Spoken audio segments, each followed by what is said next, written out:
கர்த்தருக்கு பயப்படுறவன்னா என்ன தெரியுமா அர்த்தம்? முதலாவது ஒரு காரியம், கர்த்தருடைய வார்த்தைக்கு முக்கியத்துவம் கொடுக்கிறவன்.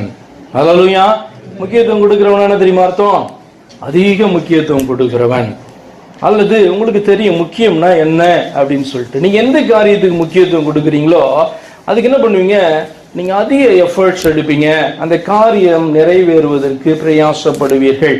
அப்போ முக்கியத்துவம்னா என்ன அர்த்தம்? ஒரு வார்த்தையில நான் அதை விளக்க விரும்புகிறேன். ஆதியாகமம் 22 அதிகாரம் 12வது வசனத்தை வாசிக்கலாம். ஆதியாகமம் 22 அதிகாரம் 12வது வசனத்துல ஆபிரகாமிடத்துல ஆண்டவர் பேசி அவருடைய வாழ்க்கையில நடந்த ஒரு சம்பவத்தை வாசிக்கிறோம். அப்பொழுது அவர், பிள்ளையாண்டான் மேல் உன் கையை போடாதே, அவனுக்கு ஒன்றும் செய்யாதே, நீ அவனை உன் புத்திரன் என்றும் உன் ஏக சுதன் என்றும் பாராமல் எனக்காக ஒப்பு கொடுத்தபடியால் நீ தேவனுக்கு பயப்படுகிறவன் என்று இப்பொழுது அறிந்திருக்கிறேன் என்றார்.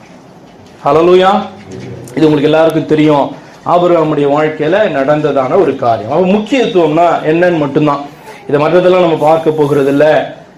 ஆண்டவர் அவனை குறித்து சாட்சி சொன்னார், நீ தேவனுக்கு பயப்படுகிறவன் அப்படின்றதான ஒரு சாட்சியை ஆண்டவர் கொடுத்தார். ஏன் அப்படி சொன்னார்? அவர் ஏன் பயப்படுகிறவன் என்கிறதான வார்த்தையை அங்க பயன்படுத்தினார் சொன்னா உங்களுக்கு தெரியும், அவன் கீழ்ப்படிந்தான். ஆனா ஏன் கீழ்ப்படிந்தான்? ஆண்டவர் என்னை செய்தான், பல காரியங்களை சொல்லலாம், கீழ்ப்படுகிறது என்னன்னு கற்றுக் கொடுத்தார், இப்படியெல்லாம் சொல்லி கொண்டு வரலாம். ஆனால் முக்கியமானது, அவன் தேவனுடைய வார்த்தைக்கு அதிக முக்கியத்துவத்தை கொடுத்தான். ஹல்லேலூயா.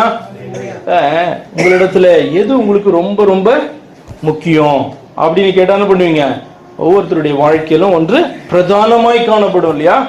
அப்ப இந்த ஆபிரகாமுடைய வாழ்க்கையில நீங்க வேதத்துல போய் நீங்க வாசித்து பார்க்கும் பொழுது அவனுக்கு மிகவும் பிரதானமாய் காணப்பட்டது என்ன அப்படின்னு ஒரு கேள்வி வந்ததுன்னா, அது யாருதான்?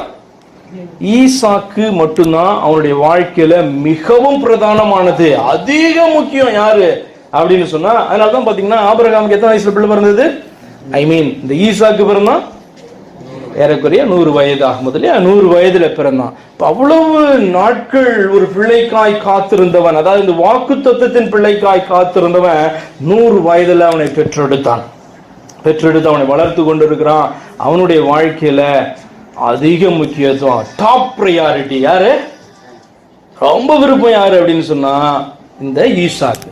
ஆண்டவரோ பாத்தீங்கன்னா இந்த ஈசாக்கு எனக்கு ஒப்பு கொடு அப்படின்னு சொல்றார். அவன் ஒப்பு கொடுத்த பின்பு ஆண்டவர் பேசுறார், நீ தேவனுக்கு பயப்படுற. அப்ப என்னதான் கத்துக்கொள்றோம்? நம்ம முக்கியத்துவம் என்னது? நம்முடைய வாழ்க்கையில அதிக முக்கியத்துவம் எதுக்கு கொடுக்கிறோமோ அதை ஆண்டவருக்கென்று இழக்க நீங்க தயாராகிறீங்க பாத்தீங்களா? அது நீங்க கர்த்தருக்கு பயப்படுகிறவன் என்று சொல்லுகிற ஒரு காரியம். புரியுதா உங்களுக்கு? முக்கியத்துவம் கொடுக்கிறேன், ஆண்டவருக்கு முக்கியத்துவம் கொடுக்கிறேன், அவர் தான் என்னுடைய டாப் ப்ரையாரிட்டி, அவர் தான் என்னுடைய பெஸ்ட் போர்ஷன், இதெல்லாம் நம்ம சொல்லிக்கலாம். ஆனால் இந்த உலகத்துல உங்களுக்கு எது அதிக முக்கியத்துவமாய் தென்படுகிறதோ, தோன்றுகிறதோ, அது வைத்திருக்கிறீர்களோ, அதை உங்கள் தேவனுக்காக இழக்க நீங்கள் தயாராகிறீர்கள் என்று சொன்னால் நீங்கள் கர்த்தருக்கு பயப்படுகிறவர்கள் என்று சொல்லி அர்த்தம். தியானித்து பார்த்து கொள்ளுங்க, எப்படி எல்லாம் வைத்திருக்கிறோம். ஆண்டவரிடத்துல கொடுத்ததை நீங்க இழந்து போயிட மாட்டீங்க, அதை மீட்டுக் கொள்ளுவீர்கள். ஹல்லேலூயா. ஈசாக்கை அவன் தேவனுக்கு ஒப்பு கொடுத்த பொழுது ஈசாக்கை மீட்டு கொண்டான். ஆண்டவர் என்ன பண்ண போறாரு வச்சுட்டு?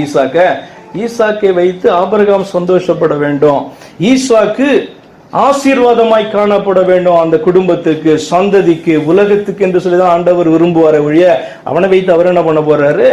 அப்ப உங்களிடத்துல அதிக முக்கியத்துவமாய் காணப்படுகிறதை இழக்க நீங்க தயாராகிறீங்க அப்படின்னு சொன்னா ஆண்டவர் கேட்கிறார், அதுக்காய் அதை 2ஆவதா வைக்கிறேன், ஆண்டவர் மேல வைக்கிறேன்னு சொல்லும் பொழுது கர்த்தருக்கு பயப்படுற மனுஷன் என்று சொல்லி அர்த்தம்.